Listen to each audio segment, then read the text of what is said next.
Good morning, Thriving Warriors.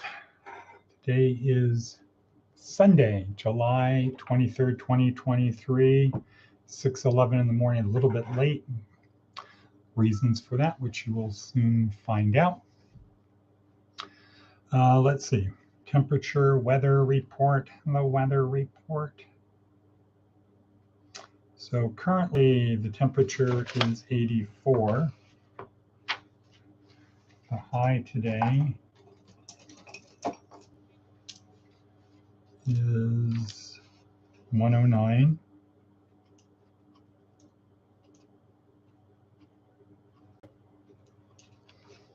'84 to 109. Okay, so that's only a 25-degree temperature swing.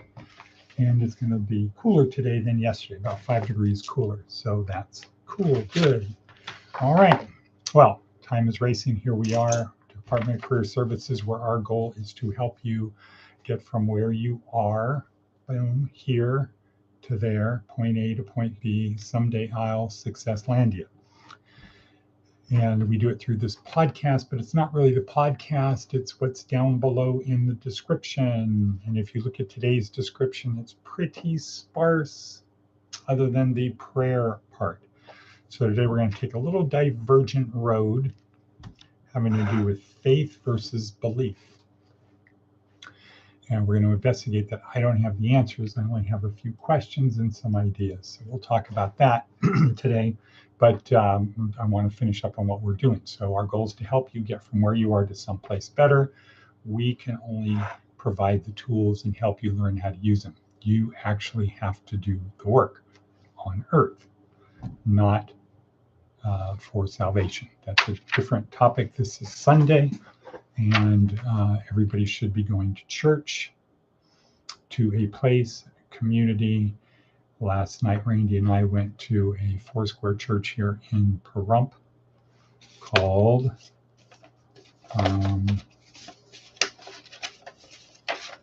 Faith Fellowship. Boom, Faith Fellowship. Boom. Went to Faith Fellowship Church. Very interesting. Well worth the time there, especially talking to the associate pastor after. So today we are heading to Upland Church for 10 o'clock service. Anybody that wants to join us is free to do so. We'll be leaving here around 8:15 to get there. This is associated with Baraka Church in Houston. So Dave and I went a few weeks ago. Randy and I, and whoever else wants to go can go. We know Charlene cannot go because she has work today. Anyway, let's get started. Coffee.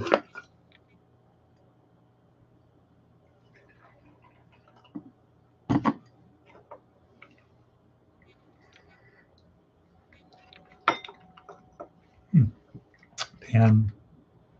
Okay. Pen. Paper. Good morning, Jeff. Pen, paper, because we need to write things down. Let's quickly go to our advice from an 80-year-old.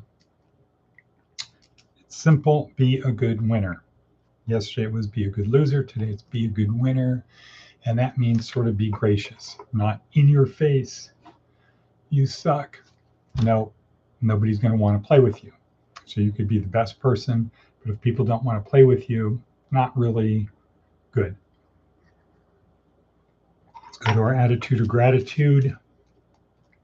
I'm so happy and grateful now that blank. And then ask ourselves the question, what am I so happy and grateful for right now? Step 3, watch your brain come up with the things. You might get distracted by what you observe coming up in your brain.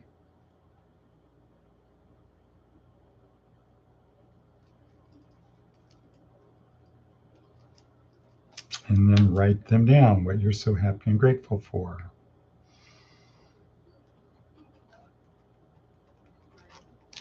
Okay, next, 3 goals. 3 goals for today. 3 simple things you want to accomplish, not big goals, but 3 things you want to accomplish today. So I put Upland, Randy video regarding what does it mean to believe. It's not just saying the words. What does it mean to actually believe? What do you have to believe in order to believe? Okay. Is it enough just to say, well, there's this guy named Jesus who everybody talks about, who died to take away the sins of everybody who believed that he died to take away their sins. So cool, I'm going to believe that Jesus, this unknown guy to me, died to take away the sins of all the people who believe that Jesus died to take away all the sins of the world. So all I have to do is say that I believe that this guy who I don't know of, named Jesus, who died to take away the sins of the world for the people who believe that he died to take away the sins of the world, and I'm saved. Boom. No.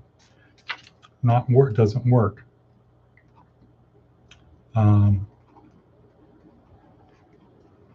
my third thing is the Pahrump jail at 2. So I'm going to have a full day, and then we'll probably go to reset at dinner. Okay, it's going to be a full day. Next, let's go to our prayer quickly. Do not pray for easier lives. Pray to be stronger. Do not pray for tasks equal to your powers. Pray for powers equal to your tasks. Then the doing of your work shall be no miracle, but you shall be a miracle. Every day you will wonder at yourself, at the richness of life which has come to you by the grace of God. Amen. Okay. Aesop's fable is the cock and the fox. Good one. Seth Godin, chasing cool. So very short. The cool thing is always a little out of reach. And for most of us, once we get it, it's not seen as cool anymore. This is not an accident. One definition of cool are things that are just out of reach. Okay, you can grasp them. It's where your reach exceeds your grasp.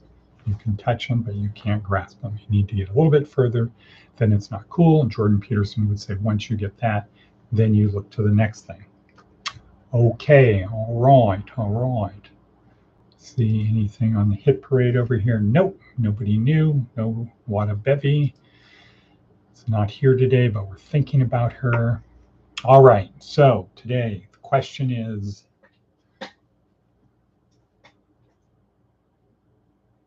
belief versus faith. Is salvation by faith, or can it be by belief?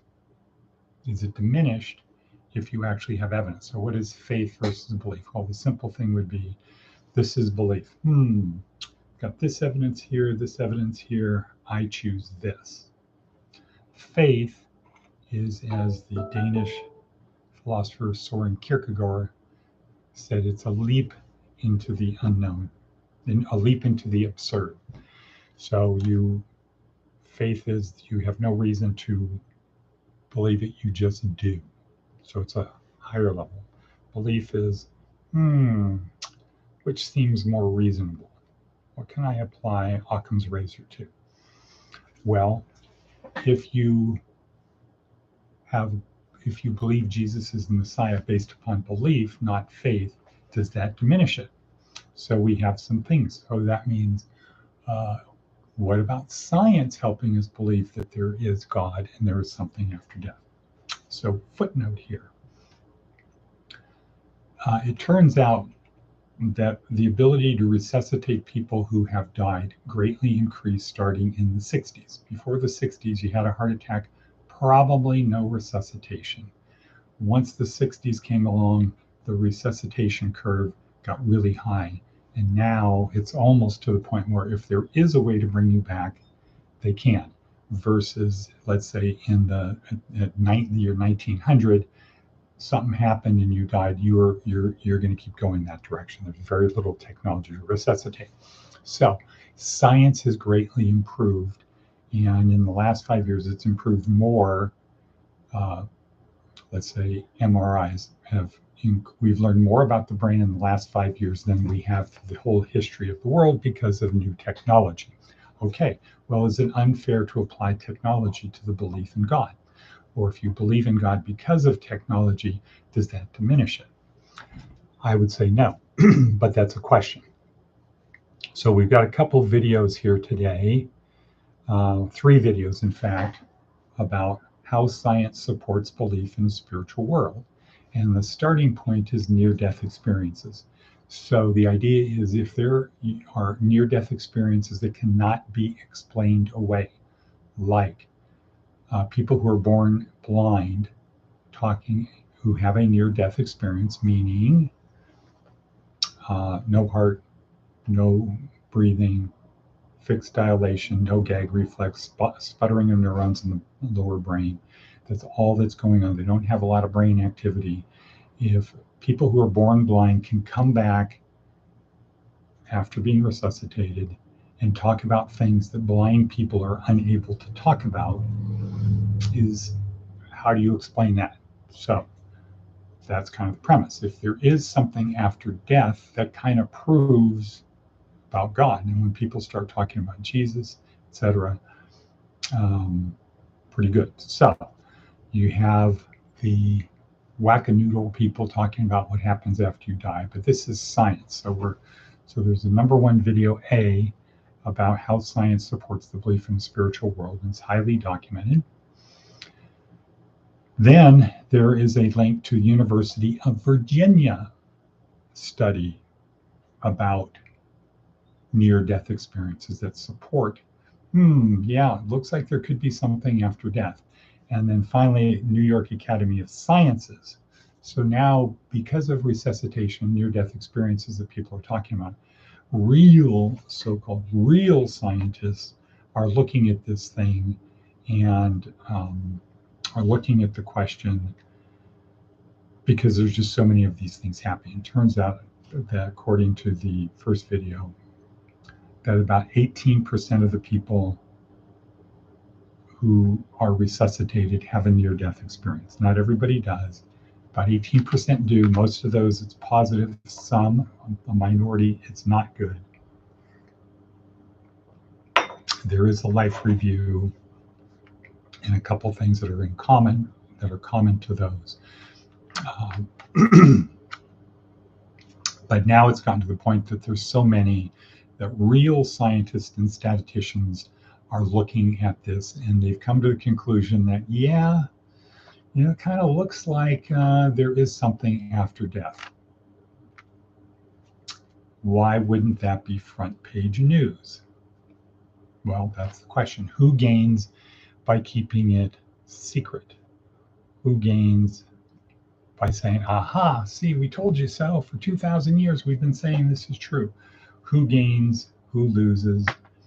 But today, it would well be worth watching these 3 videos. The first one is 31 minutes long.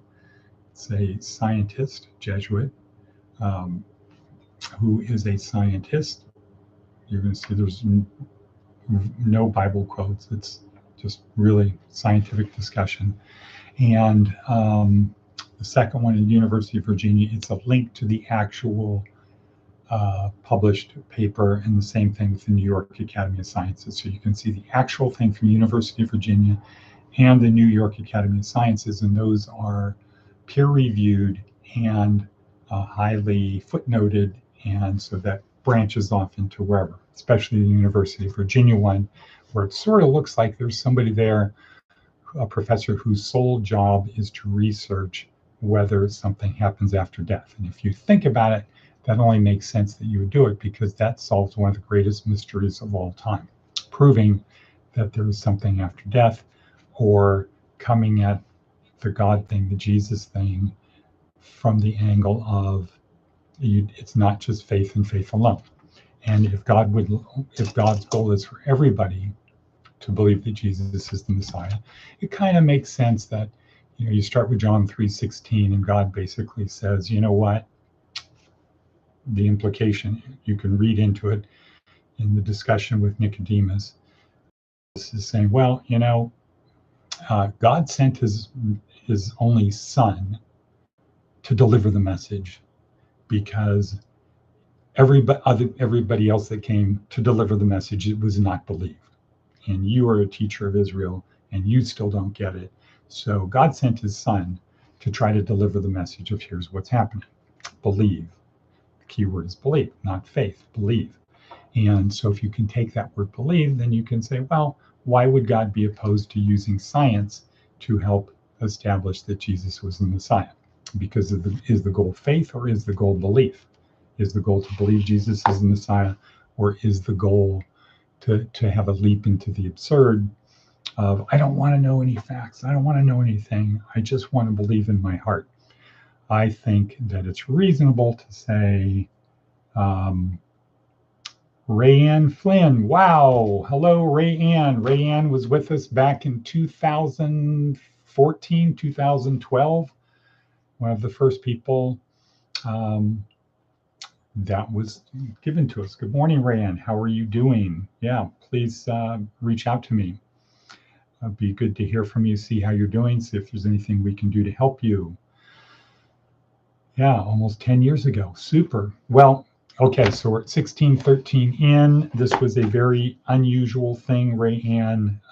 We usually have not usually practical things to help you on your journey from point A to point B, where you are to somewhere better, etc. Today, because it's Sunday, took a divergent course, went down, and maybe because Randy's here, went down the road of belief, and then distinguishing belief from faith, and saying, is it okay to use science to help you believe that Jesus is the Messiah, or do you just have to accept it without any weighing of the evidence? And I would say, yeah. I'm good. How can I get a hold of you?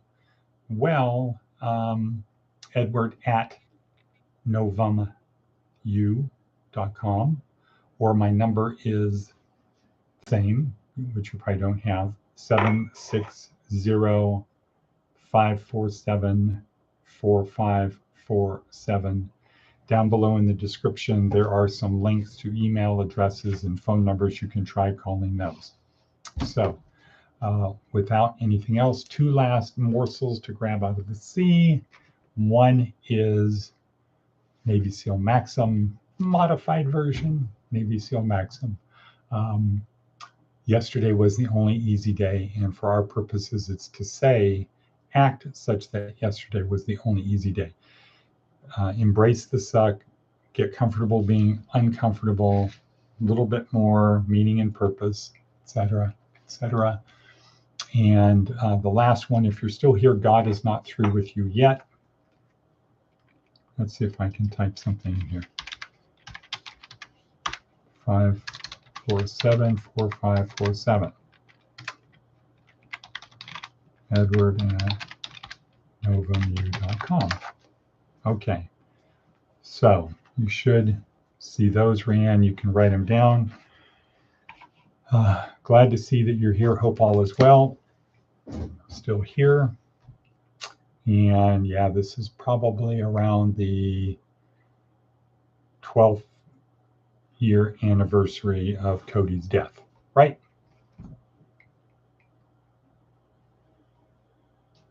Okay, perfect. All right, everyone. So I know it's long. I apologize. Baraka or bust. Everybody should show up Upland Church. Well, I mean Upland or bust today. Everybody is welcome. Don't think, just do, as Bull Meacham said. Okay, with that, and cut. And cut.